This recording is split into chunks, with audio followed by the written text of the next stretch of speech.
Good morning, everybody. Happy Monday. Happy Labor Day Monday. I hope you are taking a rest today. I could not resist the urge to come back and be with you. I try to be together at all of the holidays that we can, and even though this was a small one, not in terms of like meaning, but just in terms of vast celebrating and all that kind of thing.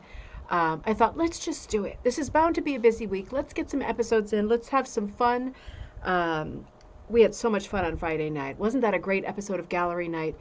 And I just want to remind you, all through the month, go ahead and send me your work, your ideas, things in different stages of development, past projects, anything that you want to talk about on Gallery Night. You can send those anytime. I put them in a special folder now. I'm getting kind of organized in my old age. I'm putting stars on them, right? You know how you can do that in email?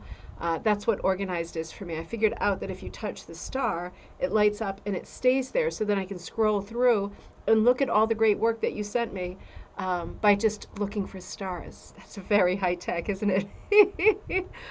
I was just unboxing this beautiful camera thing that I'm hoping to do better videos for you that are more close up, that have two cameras where I can talk to you here and you can see my hands here. But man, I just opened that box. There must have been 550 pieces. It was like a White Mountain jigsaw puzzle. Completely overwhelmed, immediately overwhelmed, and thinking, I'm never going to be able to put this thing together. This is just not for me. We'll see what happens. I will have to figure it out. Happy Monday, everybody. Let's see who's here. Lynn, good morning. Happy Monday in Tucson. Me too. Gayla, good to see you in Missouri. Happy September. That's right. It is September time. I hope that if you are a Patreon member, and I hope you are, and thank you so much for supporting me and the channel and this business. I just put out the Patreon message yesterday. I'm shooting to do, last month I did 2 messages and I shot out 2 patterns at that time. I hope to do that every month, particularly through the holidays, at least 2 messages a month, if not get myself into the habit of doing weekly messages for Patreon members. I really appreciate your support. I put out one of the patterns that I did years ago that I never did anything with after for that Barishois church. You know that project, the States project? I know a lot of us have heard about that and contributed a state pillow to this beautiful church in Nova Scotia. I put out that pattern because I hadn't done anything with it since, and I kind of forgot about it because the finished piece is gone to Canada, and until I visit it, I won't be seeing it again. So it's kind of exciting and melancholy. But that is the pattern that went out yesterday for Patreon members, and I also put out this set here. That's out with the mystery pattern. I don't think anybody has received anything like that yet, so I'm not going to do spoiler alert. It's this set here, Barn Dance. So I'm working on that, and just to let you know where my head is at, I'm working on another set called Girl Detectives. That's going to be like a lot of darks and mystery type colors. I think they'll be generally useful. And my plan for the rest of the day after the show is I'm going to be putting out in the next like 48 hours quite a few analogous color sets. We've been using that word a lot lately because it's important, meaning a set of just oranges, a set of just blacks, like antique blacks, a set of browns, a set of berry colors. So they're like colors. I'm probably going to do an eighth of each one, maybe 8 color sets. So they're still economical, but you've got a lot of colors going, so you don't have to worry about your hit or miss projects and having smaller quantities if you like a lot of something. So that's coming up in the next couple of days too. Man, it's been busy. Let me say hellos, and I have a few more announcements to make. Kaz, happy Labor Day. Happy day off. Lynn, Robin, I miss saying hi to you. High of 74. That sounds really comfortable. It's pretty comfortable here too. I do have the fan going. Hopefully that's not too noisy. It's stuffy in here because I wasn't in yesterday, and the heat just builds up on the second floor, I guess. So still feeling it, but not for long, I hope. Ryan, great to see you. Happy Monday in sunny North Texas, having your tea and punching as you tune in. That's fantastic. I can't wait to see what you're working on too. Are you punching with the yarn that you dyed from the mason jars, I wonder? Neat, Kirsten. Happy Monday. Hey, let me do this right now. A couple of notes. So tomorrow is our Zoom, right? Tuesday's Zoom. And Kirsten is the host. She will be posting the information for that Zoom either later today or tomorrow in our Facebook group. Yesterday, for the first time, I figured out that I personally have the ability, not somebody helping me, but I myself have the ability to make a post on YouTube that is not a video, that gives you information. Like yesterday I posted, and I hope you got it, something that said coffee time this week. Now I know that I can do that. The seal is broken, and I can do it all the time. So if I want to reach you, and I know not everybody is a Facebook person, right? And if you're not on Facebook, our Facebook group is Rug Hooking and Punch Needle Club. If you're not on there, you can still get the message when something changes or something pop-up is about to happen, and all of that. So be looking later today or tomorrow. Kirsten and I are going back and forth with what platform to do these Zooms on. And kind of shopping different possibilities out. So be looking for that later today or tomorrow morning, either on Facebook, our Facebook group, or I will send you another blast broadcast on YouTube. If you're a subscriber, you'll get it, and you'll have the login information to log on for a couple of hours tomorrow, 11 to 1, right, Kirsten, for Zooming, chatting, catching up, seeing what everybody's working on, and all of that stuff. Also, I want Kirsten's another bit of housekeeping, just so you know, if you are on the Facebook group, we've had a little bit of a disturbance in the force lately, not the porn. The porn seems to be at bay, porn at bay. But there seems to be like a lot of sort of roadblock kind of situations, bottlenecks of posts that need to be approved.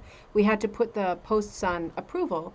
And Kirsten is going through the members, and for members who we know who have been on all along and friendly post-making people who are not doing posts like boob posts and porn posts, those people are going to be granted like automatic post, right? I was going to say privilege, but it's not a privilege to be normal, is it? It's normal to be normal.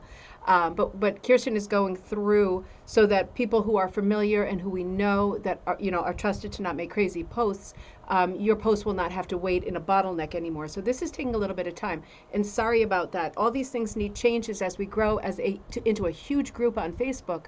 People are allowed to infiltrate and do crazy things. So we're trying to build up and shore up against that and still have a lot of flexibility and freedom for our members. So it's tricky. One more thing, Kirsten, Kirsten posted, today is our selling day in our Facebook group, Madcap Monday. People can sell anything that they want, and they should, and you should look out for it too. Kirsten put up Row Cat. Let me pull it up. So beautiful. Hang on, let me see. There we go. Wait a minute. Let me get rid of Barn Dance. 2 versions of Row Cat are on Ribbon Candy Hooking. Kirsten posted them. They are for sale. Beautiful patterns. Look at this. So this variety, I love this. I love this, Kirsten. I still can't decide of the 2 colors that she's chosen which palette I like better for Row Cat. So the link to this product is in the description of the video that you're watching live right now, right? So this is Kirsten Gay's Designs, Row in the Sun, this color combo or this color combo. I like this one. It has that little holiday bling. I like them both, right? It's very hard to choose. They're both super dramatic. Maybe it will depend on which cat speaks to you. Right? If you've had a cat of one of these colors, that might be a bit of a deal breaker. Those are available right now on Ribbon Candy Hooking. She just put those out, so that is exciting. Let me check in again and see what's going on. April, good afternoon. Great to see you. And Karen, great to see you. Cindy, great to see you. It was a great gallery night.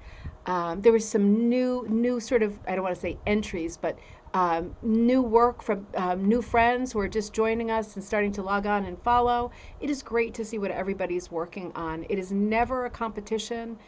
It is always just an exercise in viewing and enjoying and being inspired and crossing over to different techniques that we haven't seen yet or forgot about, and different styles, right? All of these things are possible on all of our shows, but particularly on gallery night. There's nothing like seeing what someone else is working on to really, really unblock yourself sometimes. Isn't that true? That's the reason I just need to take off sometimes and go look at galleries or go to a museum or something like that to try to unblock my head when I work myself into a weird corner. Gallery night is great for that.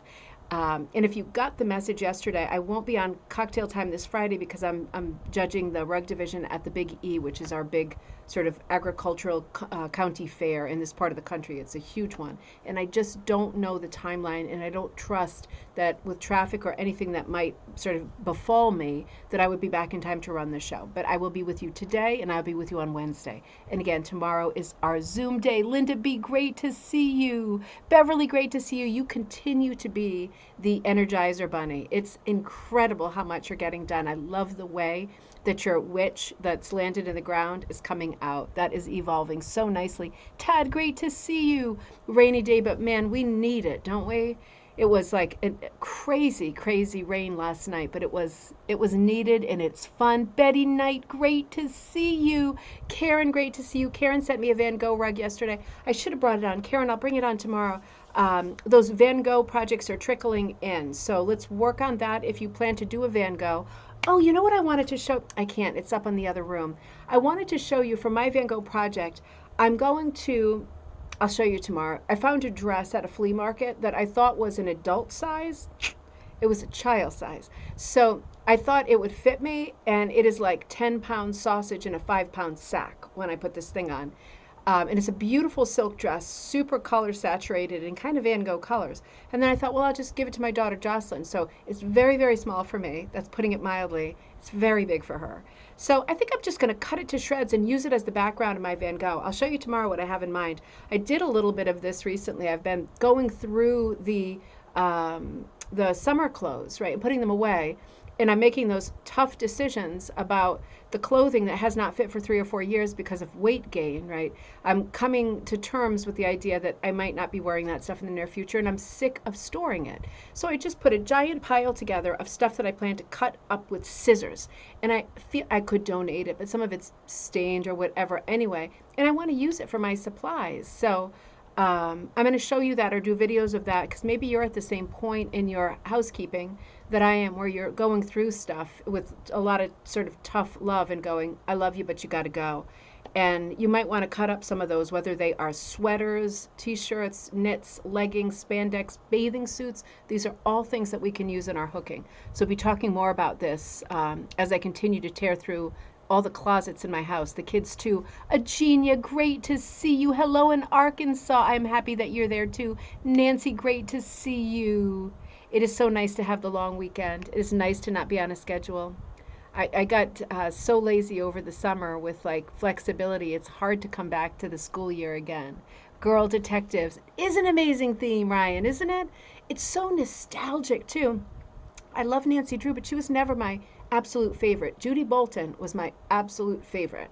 I really love Judy Bolton. So I think I'm going to be rereading them over the winter when I release 4 designs for the girl series, if you like it, or if you want to do your own fake book cover kind of thing. But it is a good design. I think it's like it evokes like mystery and nighttime and also winter reading. So I'm really excited to get going on that. Ryan is punching a Halloween piece with yarn from the yarn that you use from the mason jar kit. That is fantastic. It turned out darker and more spooky than your. I should have said I put extra dye into the jars. I should have said that because it did make more. I didn't want to be chintzy and put small amounts in. So I put larger amounts in. I should probably say that. I'm so sorry. I hope that you do like the colors that you ended up with. Spooky is good for this time of year for sure. You know, if you ever over dye, whether it's something stupid like that I should have said, I was being generous and I put large amounts into those containers.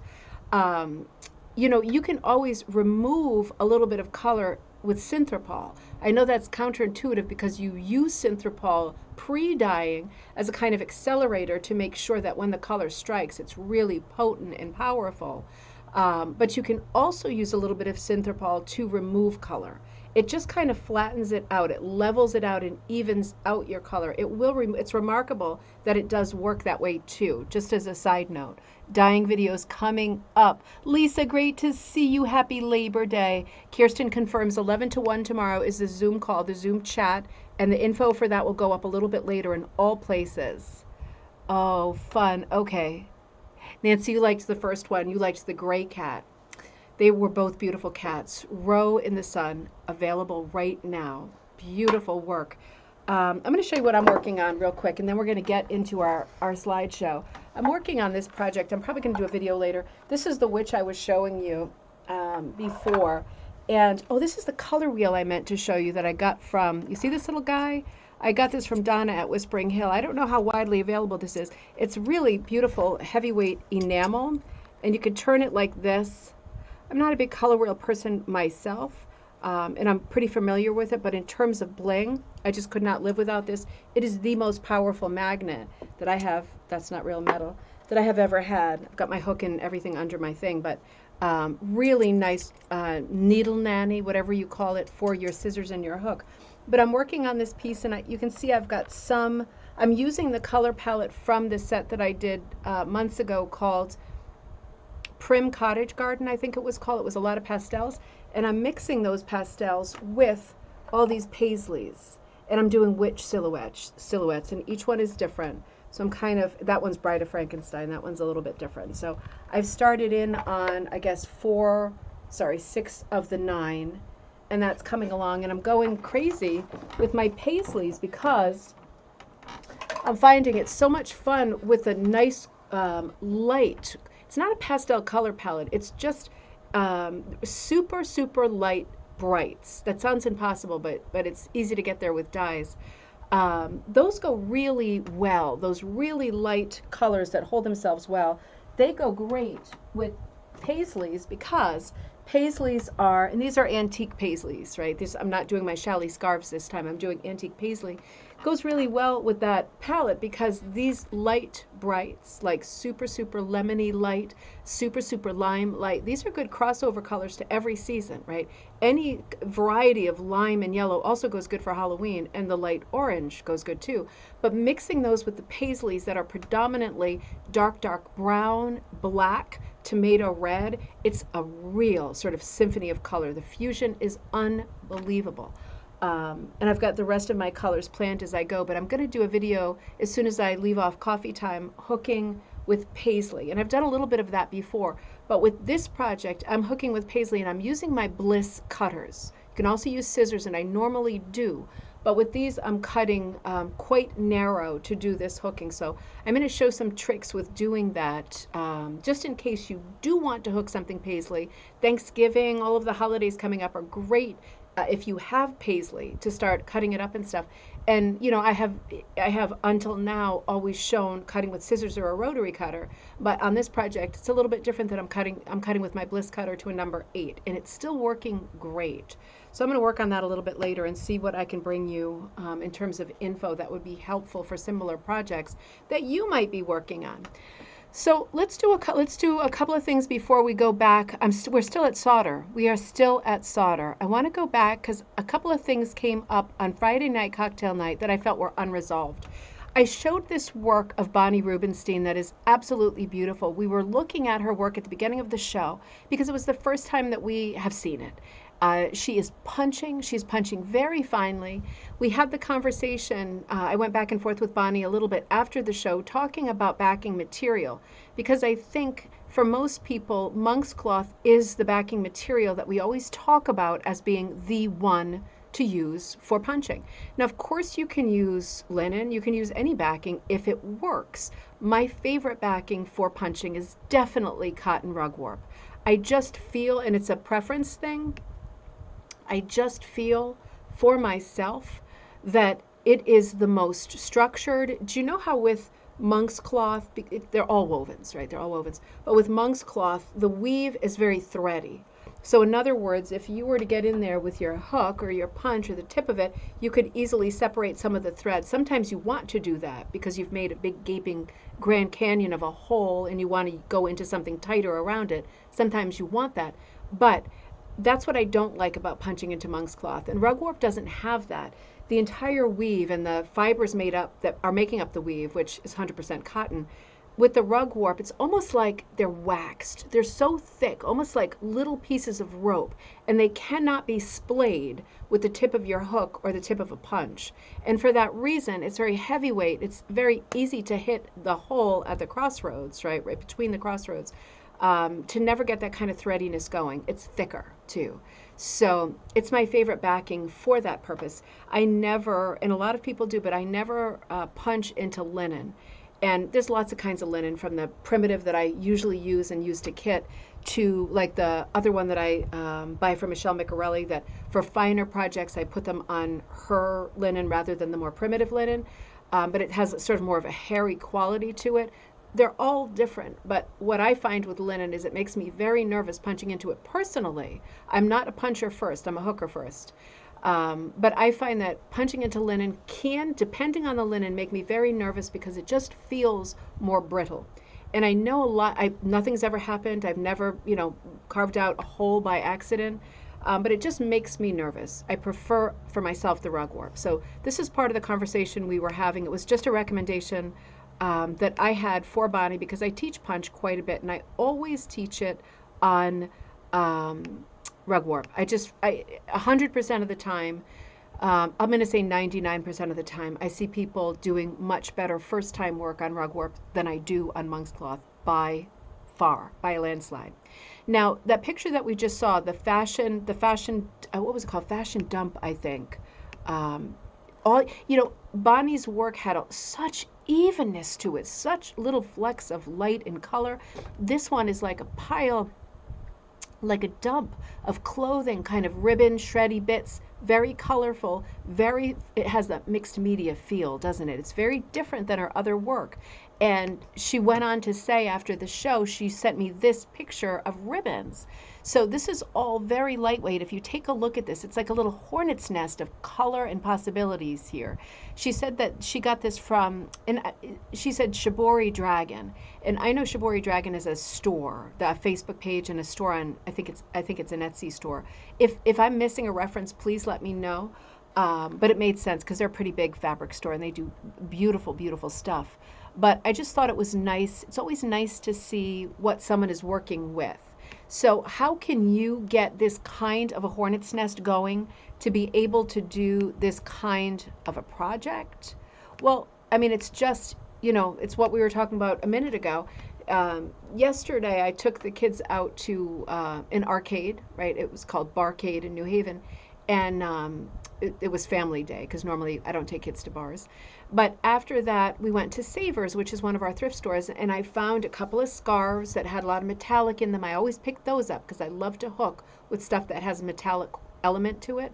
And I picked up another couple of like scarfy things to hook with.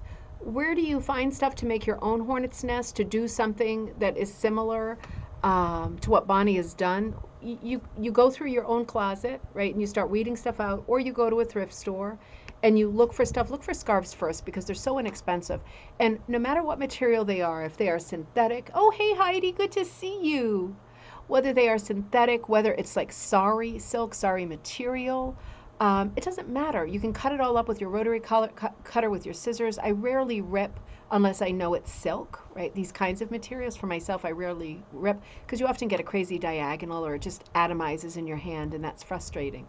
But you can see what a nice mix of materials. And of course, it goes without being said that this will become an absolutely beautiful fusion project that comes off as a mixed media project. So if this is what you have in mind, you need to start looking for stuff like this and just make a giant Ziploc bag or a little grab bag full of this kind of thing. As you get it, magpie it up, collect it, and then just start cutting it or ripping it and keeping it until you're ready to do a project like that.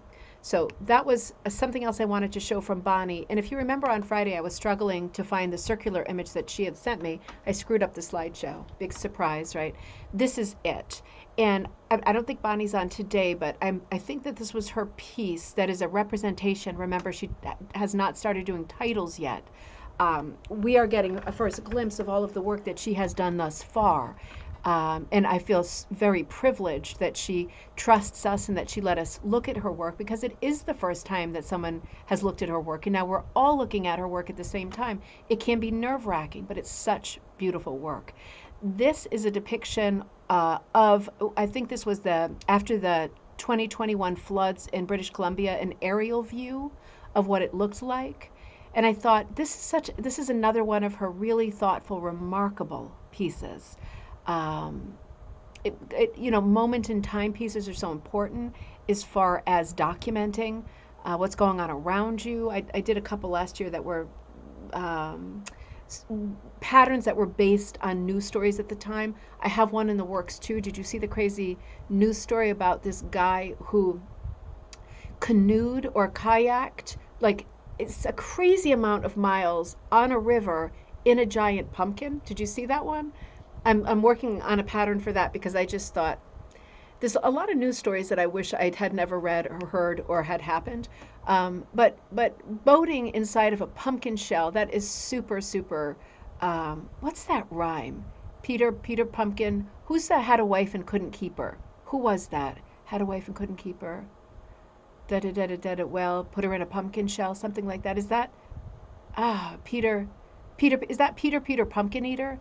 Anyway, aerial view after the 2021 floods in British Columbia. I think this is a remarkable piece. She is just on a roll. Ryan says, as a puncher, Bonnie's work is so inspiring.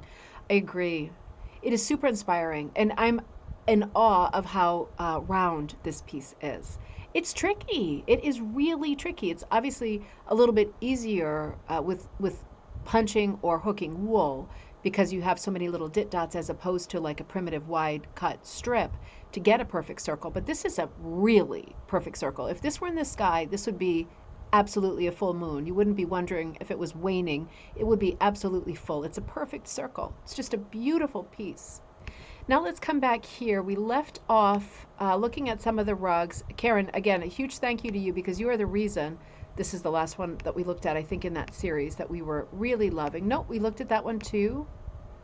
Okay, so we were looking at the rugs that were at Sauder Village in August, right? So already last month. It wasn't a month ago, but it was last month.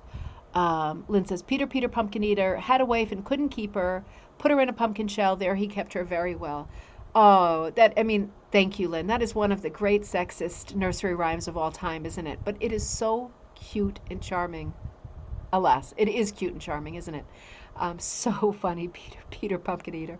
And I know from reading on this, and I haven't read on it lately, all of these rhymes and fairy tales come from terrible things like diseases and plagues and moments in time. They almost always reference something else or are a metaphor for something else. One of the other things I did this weekend was I took the kids to the Book Barn, which is like the biggest used bookstore, at least in this part of the country, if not the country. It is like the Disneyland of books, many, many locations, really exciting. And I tapped into the area on fairy tales and children's books. I was doing some research for the book project I'm working on now. And man, I found some really great books. I'm going through some of them and I want to share some of the things that I'm finding out. Kareen, Peter Pumpkin Eater. That is so funny. It is, we all know that, don't we? That's what's so funny about these children's literature and children's rhymes and fairy tales. It is like the foundation, at least culturally, for Americans. Maybe Canadians have slightly different rhymes. I know in Europe they were completely living, for example, in England versus the Netherlands, completely different stories, backstories, all part of popular culture. But those are the things that if you don't grow up with it, it's very hard to gather all of that information and knowledge and all those references. But I found some books that were really amazing, and I picked up one book that I'll share with you as soon as possible on coffee time, cocktail time, about optical illusions. But the author used Penn Dutch imagery to show a bunch of different optical illusions. And it sounds stupid, but in terms of design, it's really important to know what you're doing, showing us some of the classic things about which of these circles is larger, and you're looking at what's around it. And of course, they're exactly the same size. It's just relative to what's around it. These are all interesting things to talk about in coffee time, cocktail time. So I have a lot to go through and consequently share. Lynn says, Ring Around the Rosie is a horrific nursery rhyme. Didn't find out until a few years later. Yeah, that's like, what was that like? It's one bubonic plague or something like that, wasn't it? Or cholera, something awful, like, yeah, people dropping dead left and right kind of thing. I remember that too from one of my ghost walks in London. They did that rhyme and it was a spine chiller because it's so nonchalant, isn't it? And it's referencing something that is horrific. Amazing. So this is a corner of Sauder Village as we're walking through. You know, for those of you who are at Sauder, it seems like there was a lot of things to look at that were three-dimensional, that were not just wall pieces. I really like that. It shows just more of a breadth of the kinds of things that you can do, right? We always think of hooking and rug making as a two-dimensional art. It's nice to see pillows and things like that. There's quite a bit of that in the photo. Bubonic. Thank you, Kaz. Horrific, just awful. I guess death, you know, at those times in history were so much more common. People had a much thicker skin in general to violence and death, and I guess making light of it is just part of how a lot of people processed grief and loss that was just constant. I can't imagine the further we evolve, and I'm using evolve in a very loose sense, but the further we do evolve, the less and less of a threshold we have for violence, right? And I think that is a good thing. Because even last night I started watching, I don't like watching violence at all. It really gets to me. I don't mind bad language and sex and things like that, but violence really gets to me. And I was watching a show that I think is called, what was it? Outlaws, about this group of people. It's a British show, but it had Christopher Walken in it, who's always great, from all different walks of life, who had done sort of petty crimes and were forced to do community service. And it started out as, I was hooking, it started out as a hilarious comedy, and then it suddenly turned so scary and dark that as much as I was enjoying it, I had to shut it. I highly recommend, if you have I have no threshold for violence, but it was such an excellent show. I just got very, very nervy about what was coming next, and I knew I didn't want to have things in my head when I went to bed that were too much for me. But it just goes to show how little of a threshold many people have for violence and scary things the further we go on in time, isn't it? I mean, it's really odd. Oh dear, wow, these pieces are beautiful, Corinne. This is a classic kind of McGowan composition. But you know, seeing these older compositions in different ways is so invigorating, and it really breathes new life into this style of rug, which is, you know, very reminiscent of the middle 20th century. But you put a black completely behind it, right? And look at these color choices. They are very vivid, very, very bright. It gives it completely new life, new energy. It looks like oh, Marilyn, great to see you. Something like this gives you such hope for any pattern that you might have sitting around that you're thinking, how many flowers can one do? Well, one can do a lot of flowers.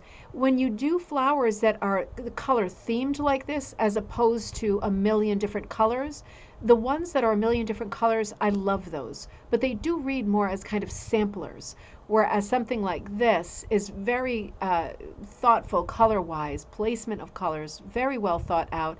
You do get a more contemporary look. The more you think about and plan your colors, and the fewer colors you use, you're going to get a more contemporary look. In general, that's a generalization, but generally true. So think about that when you're putting something together. If you have a piece that you're wondering, is it too old-fashioned to do? The answer number one is no. And then you need to start thinking about how you're planning your colors out. That's something we could always talk about together on gallery night.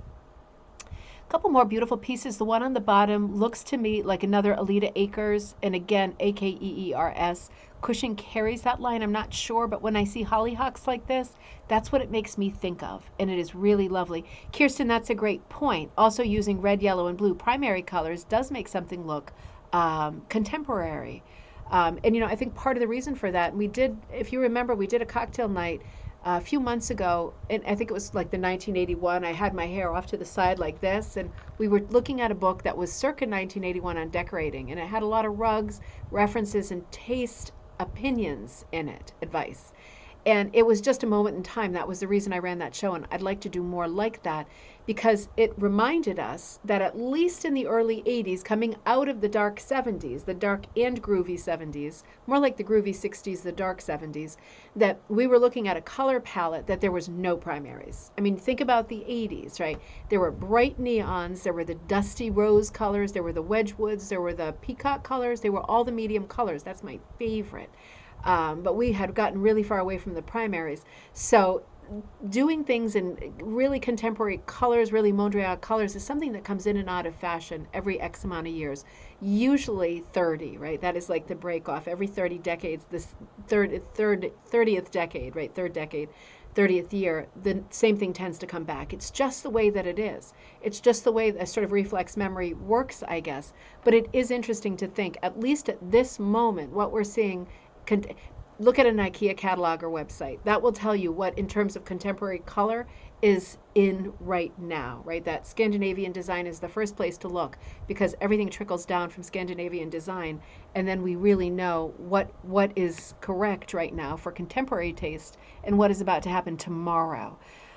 These are just beautiful florals. I love the bottom one. I love Storybook Cottages.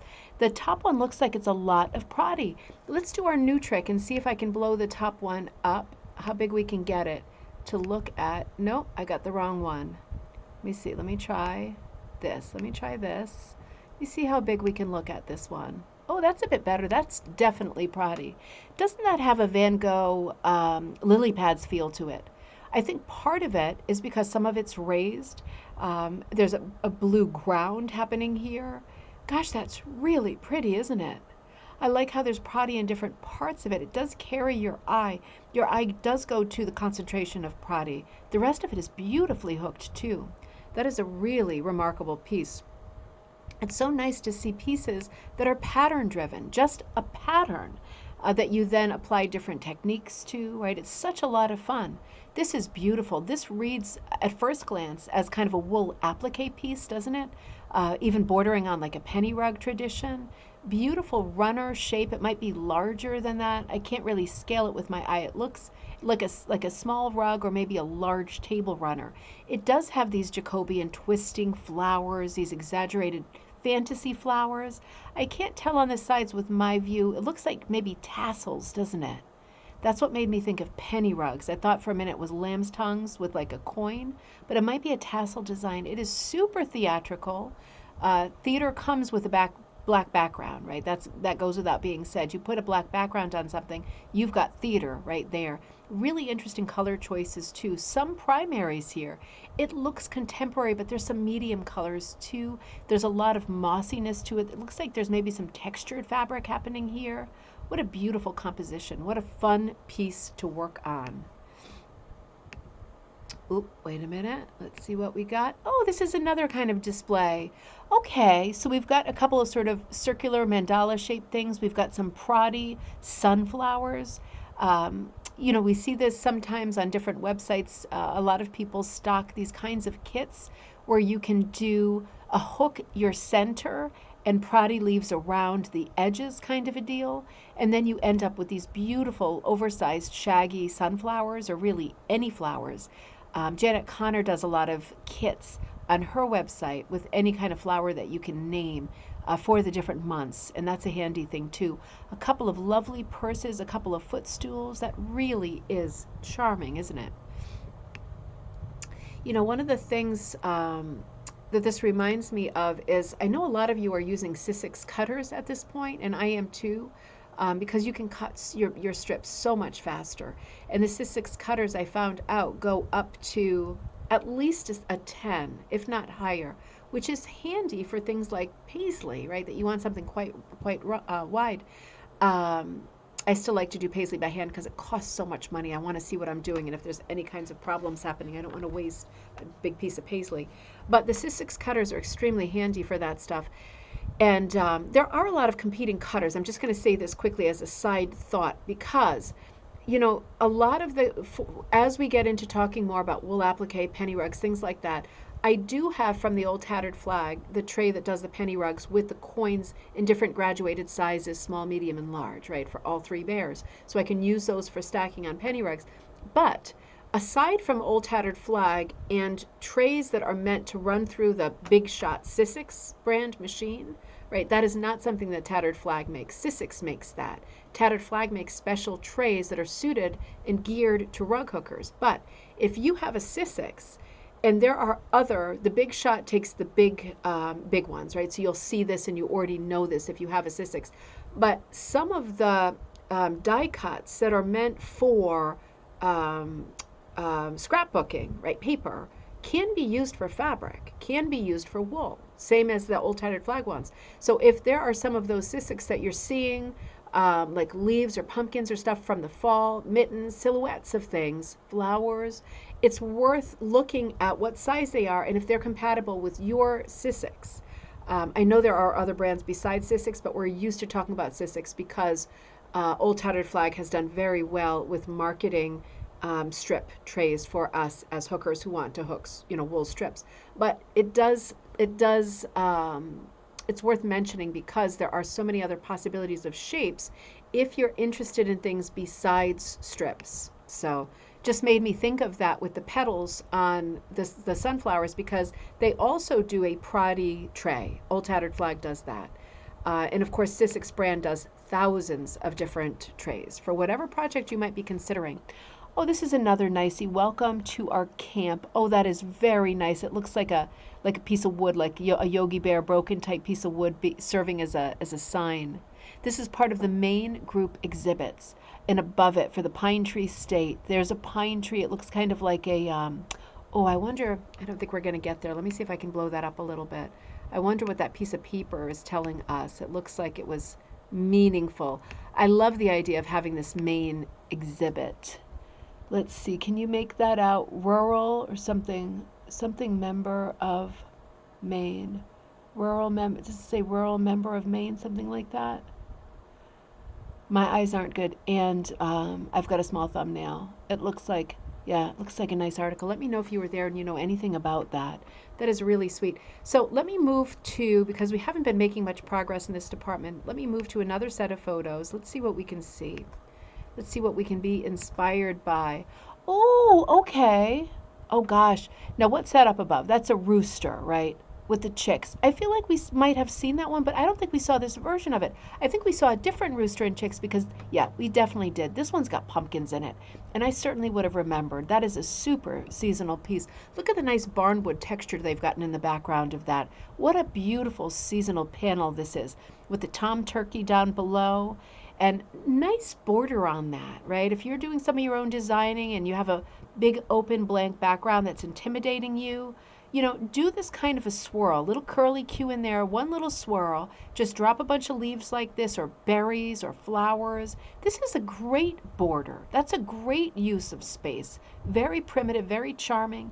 And then the one on the right, the silhouettes of the leaves. Eternal, pretty, very seasonal, very festive. Karen says that said rural memories of Maine. Very nice. And Kirsten said those 3D ferns are amazing. Can we look at that little sculpture in front? Ooh, let me see. I skipped by that too fast. Let's get back there. The little ferns. Let me get back there. Let's see if I can find that. Was it something? Oh my gosh, I see what you mean. Here, let me pull this up. A lot of the rug cooking places, I want to say Cushing does a lot with trays that you can do, like the woolly Christmas trees, all the kind of shaggy stuff like that. There's lots of places to look. Let me see how much that pulled us in. Ooh, wow, look at that. Remind me what those curly things are, right? They have a special name, and you're always having to remind me. That is cool. Kirsten, good catch. That is cool. Now, I'm guessing that is a straight up log. Although I just bought something for the hermit crab's tank that looks exactly like that, but obviously without the beautiful felt work on top. That is really lovely. See, this is what I mean thinking about the Sissic stuff. Those curly Q things are driving me crazy. The name of those things is on the tip of my tongue. Those quillies. No, April, that is a good word, but no, it's like a plant that curls like that. And it's an actual plant in nature. It's one I only ever heard of recently. Fiddleheads. Thank you. Fiddlehead ferns. That's it. There we go. I don't know that we have them in this part of the country. Nettle ferns are the curled ones. Yeah, I'm definitely thinking fiddleheads, and I should remember because I guess it must be like the top of a fiddle or violin, right? You know how it curls on top, the carving. The log was also hooked. Stop it. Stop it. The log was also hooked. That is really a funky three-dimensional piece. That is a nice gallery piece. You know, and looking at these ferns, that does make me think of like the Sussex cutter. I don't know if there exists in any rug hooking company kind of a tray that cuts ferns, just ferns, with that kind of variety. But I bet you Sussex does make one that's meant for paper, that if it goes through with your piece of wool, it's going to cut that too, right? These are like serious dies. The large ones that fit the big shot machine, that's serious business. If you could get your hand in there, they'd cut through your hand. God forbid, you can't. These are safe machines. But they would cut through most things, I think. You wouldn't want to test the blades out too much. You don't want to break your machine because they're over $100. Kaz says, my grandma cooked fiddlehead. They were tasty. You know, I forgot about that. I have heard that people do eat them. That is so interesting. Can anybody recommend a cookbook that tells you things like that? Like, I know like in the Netherlands, we used to occasionally have dandelion salad. I know that's an Italian thing too. I would love to find like a cookbook where you get lots of these kinds of things at once. It's just interesting this time of year with so many things, the farm stands open and so many things to buy and to look at. I'd love to know what to do with some of these odd things, because it could be that fiddlehead ferns are my favorite thing to eat and I just don't know it yet, right? So let's see, let me come back here. I'm in our second grouping. Ooh, okay, this is another really different one. Wow, look at the one on top. What an irregular border that is. That reminds me of the Judy Taylor book, Beyond Boundaries. That is really beautiful. Looking at a piece with a irregular border is always an experience, because something about the border is meant to mean and connect to the theme of the piece. So this is almost like a little piece of land, like a little swatch of the ground. Beautiful brick patterns. Remember on gallery night on Friday, we were looking at the piece by Nancy of the Quiet Corner Atha. It was the flowers in the flower pot, and remember all the bricks in the background? We were going crazy for the bricks because some of them look like marble. I mean, it was just over the top, like a sampler of bricks, and we were going crazy. And she had said, you know, I ran out of colors, and that's why they look like that. And we were saying, if they didn't look like that, I mean, that is the piece. This piece reminds me of that because of the color variety of the bricks, right? It's a little bit of that. And then this border that looks like the God's eye view of the ground with the different plants coming up, the different flowers coming up. Really pretty piece, very different. Beverly said a cookbook on foraging would have them. Saw one on Amazon. Okay, great. I'm going to look for that. I'm always curious about stuff like that. I like, you know, I hate to admit it, but time is a thing for me. That's not what I hate to admit. But I'm at the point where when I want information, I guess this is conditioning too, I want it in a bite-sized chunk, right? I'm not looking to get, you know, a PhD after watching a YouTube video, but I am looking to get concise info. So that's a really good idea because I have a lot of books at this moment. I could use everything in one slender volume, that's for sure. Now this piece at the bottom, you know, maybe this is still part of the main display. Let's bring this down a little bit and see if we can fool with it. I'm going to try to enlarge it a little bit for us. I want to look at this bottom one and see what's going on here. I see the word Maine. Let me see. Whoop, I'm moving other stuff around. That's not good. Blew it up a little bit. Okay, it's a bunch of different vignettes. Isn't that charming? That looks like a loon, like a Bernese mountain dog, beautiful cabin, hummingbird. I'm not good enough with fish to know what kind of fish that is. And then like an idyllic winter scene and a lighthouse scene. Such beauties, right? It is like a little a beautiful and grand postcard for the state of Maine. Vacation land, right, is what Maine has on its license plates. It reminds me of that looking at this because there's so much variety. Oh, that could be a border collie, Kaz. That could definitely be a border collie. I thought it was a mountain dog. The face looked very wide, but it could easily be a border collie. Your dog is so beautiful. Oh, I've been watching the show pictures and that beautiful dog. Anita, great to see you. Welcome. Good to see you. Let's see what we got next here. All right. Oops. Yep. Oh gosh, is that pretty? Oh, so this was under the one of Maine. Oh, that is charming. Beautiful farm scene. I'm guessing this is still the main exhibit. Look at that beautiful mottled ground. And then to the right, some directional hooking. And to the left, those little spaced out bushes, or maybe they're like a Christmas tree farm or something. Isn't it funny when you drive by something like a Christmas tree farm and the little trees are like equidistant from each other, like perfectly spaced out? It's so sweet and cute. I really like this piece. I love how, look at the lines in it from that white fence going across to the road leading right up to the barn door to the horizon line, and three happy little clouds that are really mimicking the shapes that are already there. This is a really smart piece. It has a primitive look and there's lots of experimenting with different kinds of hooking. This is looks like it's a lot of fun to look at. Heidi says Rosalie de la Forêt has a book with herbs to cook. Ooh, interesting. Oh, that's a good recommendation, Heidi. Is it in English too? I'm guessing it. I'm guessing it probably is. Although I can do well enough with my Dutch to be able to get there. I should be practicing anyway, right? Two more beauties. All right. Oh, the one on top. You know, oh, gosh, I feel like we did a coffee time a long time ago. That it was the book, wasn't it? Whose book? Okay, trivia question or research question. Rosalie. Oh, that's okay, Heidi. Can Heidi? Can you send me that like in a message so I can remember to look that up? I don't want to forget that name. I mean, de la Forêt is easy enough, I guess. She is American. Okay, good. We were looking at a book. Now, who? Oh gosh, who was it? It was somebody who had passed away, and I did a memorial episode, and she had done a beautiful book published by Rug Cooking Magazine, Amory Press, that was all animal close-ups. I don't remember the answer. I'm looking for the answer. It's not like a multiple choice. It's I wonder if you remember and can supply it kind of a question. But I think there was a gorilla on the cover of the book, but it was a lot to do with close-ups of animal eyes. I wonder if this is her work here. I'm learning Dutch with Duolingo. Are you really, Ryan? That is so cool.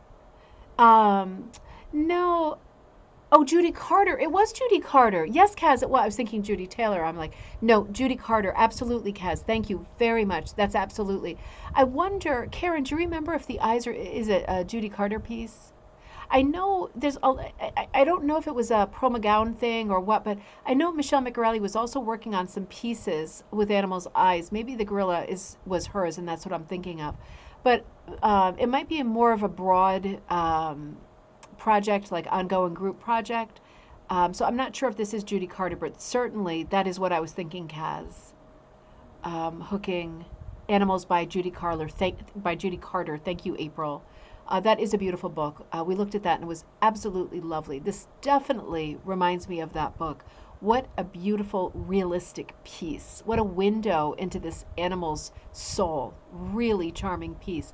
And down below, you know I'm going to have to blow this up. I'm going to have to.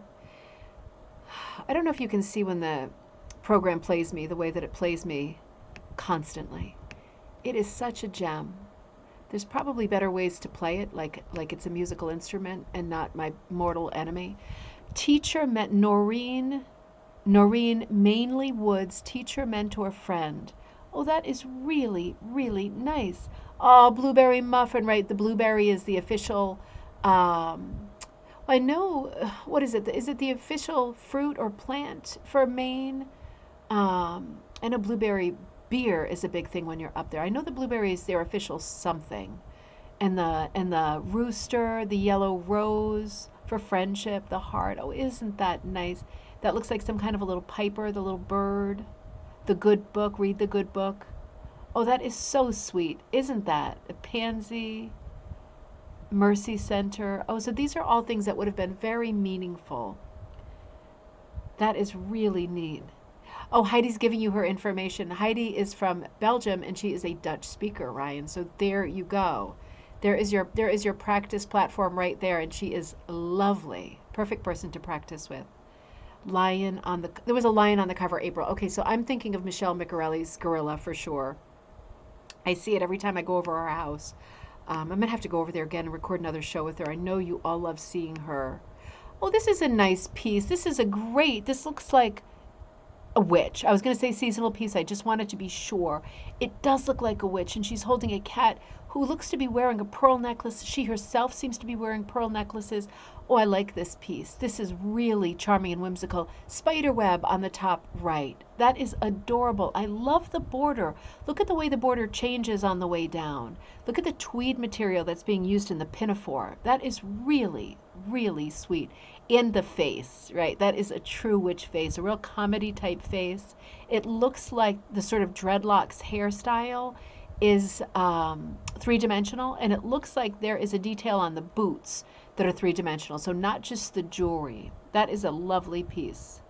Looks like a young witch in training. It does, Lynn. It does. I like the color changes in the background, too. I see like zaps of blue, right? It's like looking into the cosmos, like all these crazy color changes. Love the boho witch. It is. It's good. It's good. I'm looking at it still, too. I see a lot of flecks of color in the orange. Let me see if I can bring it up just a hair. And I want to just look closely and see if we're seeing any more Proddy or any more details that we would enjoy. Oh, there is something on the spider's web. Some little thing is on the spider's web. And I see something to the left of her that looks like a match, or I thought it was a broomstick. It looks like it's maybe on fire a little bit. Maybe it's a distant tree. That cat has a very funny face. Now I'm noticing there's a bow on her neckline, right? That's definitely three-dimensional. See if I can shift her up a little bit. What a beautiful piece. Oh, so the color changing at the bottom, that's actually probably a date and signature, right? Oh, that is really, really charming. Really sweet. Oh, I did, God, am I a ding-dong? I did a close-up of her. See, I loaded these so long ago, I don't remember. Oh, look at the way the nose is done. Ooh, the nose is done either as a really thick, well, it goes from thin to thick, right? It's like a shaped piece. I wonder if that was, doesn't look like it was hooked, because if you look at the size of the hooking, it looks like primitive hooking, and that piece is large. That might have been applied later. It looks like it's been kind of accordion pleated and trimmed to be a very specific shape and maybe applied later. That's what it looks like to me. Good use of, oh, it looks almost like roving. The hair looks like roving. Really good. Oh, cat's tail, of course, Lisa, that's the cat's tail. Oh, that is so funny. The tail is sticking right up from under her arm. Yeah, Ryan, you got it. You all are good. It is like a scarecrow nose, isn't it? It's like, what was his name? Bert Lahr, was it? Bert Lahr in The Wizard of Oz, am I getting that right? You know, he had that kind of a scarecrow nose with just a long triangle of dark color. Really sweet. How funny, I blew that up already. Ooh, oh, this is another lovely piece. This could possibly be an older rug. This does look like a 1950s, 1960s era rug to me, just color-wise, right? These are the colors that Cushing was working a lot with. I'm going to blow it up a little bit at that time. This might be, Karen, I wonder if you remember, this might be an exhibit on a specific person. It looks like there's a lot of text here. What have we got down here? Okay, looks like maybe this rug was an American Homes magazine. There are some periodicals on the table that might be referencing this specific rug. That is really unusual. It has a kind of a weird keyhole opening in the center. That is very unusual. Design-wise, you know, it didn't hit me the right way, to be honest, at first, the center design, because I was confused. But the more I look at it, the more I realize having a center design like this, that's quite irregular, it does create the opportunity for that line to serve and operate as the ground, as like dirt ground, like forest floor. Because if you look around the edge, all of these trees are springing from the ground. So that becomes a device, right? That center line is a device. I was looking for a more sort of generic design at first glance. I didn't realize that it's like a collection of trees going around the border, and that brown is the base to them. Interesting design. I would be so tempted to put something in the center of this. I know I'm always overdoing it, right? But I'd be so tempted to do some kind of lattice or something like this. It is a lovely, lovely design, and it is beautifully hooked. Karen says it is Ray Bolger. Thank you, Ryan. Ray Bolger. Excellent. Good. Karen says it is a special display on the woman pictured on the left. That's okay. Let me see if I can blow it up any more. Let's take this to an extreme. Oh, and then I'll probably stop and we can carry on with this on Wednesday. I think we're going to finish Sauder Village on Wednesday, which will be good because it'll be the end of an era until next year. And wild horses are not keeping me away next year. I'll be talking to you about that too. I'm going to write to Kathy Wright and stuff and see what's going on with next year. I want to start planning it now. Joan Moshimer. It's Joan Moshimer, isn't it? That must be Joan Moshimer. So this is probably one of her designs. I just figured it was a Pearl McGowan. Joan Moshimer, of course, was designing around the same time. And she did quite similar designs because this is what was in vogue. The style of rug was in vogue. I think it says Joan Moshimer, and it certainly looks like her. How interesting is that? See, good thing we came in here. You know what there needs to be? There needs to be a book on Joan Moshimer. I know she wrote books. I would love to see a book that's like a survey on her work because I have a lot of her catalogs and things like that. It'd be great to be able to look at a survey. I'm guessing Cushing has the Joan Moshimer designs, right? It'd be great to see a really detailed and comprehensive survey on Joan Moshimer's work because she eclipsed many sort of styles of tastes and generations in her lifetime with her designing, like Pearl McGowan. And some of her work is so different. I mean, the variety is like vast. I would love to see a book, not by her, but on her.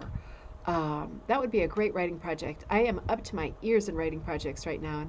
And to be very pedestrian, I have to work on writing projects that I can make money by selling my designs and stuff. So that wouldn't be a project for me, but is that a project for you? I'm not pinpointing anyone in general. I just think it would be a fun project to do. That kind of a book on both Pearl McGowan, separate books, and Joan Moshimer, kind of legends of hooking. I'd just be curious from an academic standpoint to see more research, to see more and learn more about their private lives, what they were like personally, and to put their designing into sort of the framework of chronology that spans their life in chronological order. That would be very meaningful for me to see something like that. Interesting. Now I'm tempted, but I can't. Don't let me take on any more writing projects because the ones I've got going and the secret ones I haven't been able to talk about yet, it's a lot and it's all fun. So let's see. I want to be sure I'm all up to date. Joan Moshimer, good. Doreen. Oh, there wasn't Doreen. I changed my mind at the last minute. I'm sorry. I changed my mind yesterday and I started. Did anybody get something from me through YouTube? Because I sent out a message to everybody who subscribes. Might have gone into spam, of course. See if you can adjust that as a setting, because I'm going to start at the beginning of every week sending out both on Facebook and on YouTube a schedule for what's happening in our group, so you know what days I'm running coffee time. Because I remember that on Tuesdays our chat day, so I didn't want to tread on the chat day. And I'm here, so I ran the show. I'm sorry, Doreen. I've got to find better ways of reaching everybody. I've got to do better in this department. Whew, I'm tired. I'm going to go work on putting together that thing so I can try to do a video on the paisley. And then when I get back, just wondering, was I stupid enough this morning to take one of my sleeping pills instead of one of my vitamins? I hope I did not do that. I am insanely tired right now. Got a little bulletin. Okay, good. Thank you for letting me know. Okay. So they went out. It might be a settings thing, but I thought this is a good way to reach people who are only on YouTube and not in the Facebook group. It's easy to reach you in the Facebook group if you're in there, but if you're just on YouTube, I'm glad that I figured this way of being able to reach you in case something changes at the last minute too. It gives me peace of mind because the kids are back in school too. So if something were to happen, like the school call me and say you have to come pick one of the kids up, they're not feeling well, I'd want a way to reach you right away to tell you whether you're on Facebook or not, that the show was not running that day. So getting better at all of this. If you all have more technical knowledge than I do, and you can give me tips for programs or stuff that I could use to be more effective in a technical way, I always welcome that. I never consider that insulting by any means. That stuff I hate to research. I am like a crazy, stubborn dinosaur. But I am working on trying to be able to reach you quicker and easier. Dave, great to see you. You're hooking your Van Gogh chair. Oh, I can't wait to see it. You got it onto that frame then with your staple gun, I guess. That'll be fun to follow. Okay, good.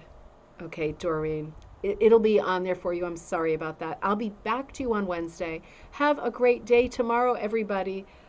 Don't know what's happening on this end, but I will be working busy, busy, busy, and I'll post some stuff for you.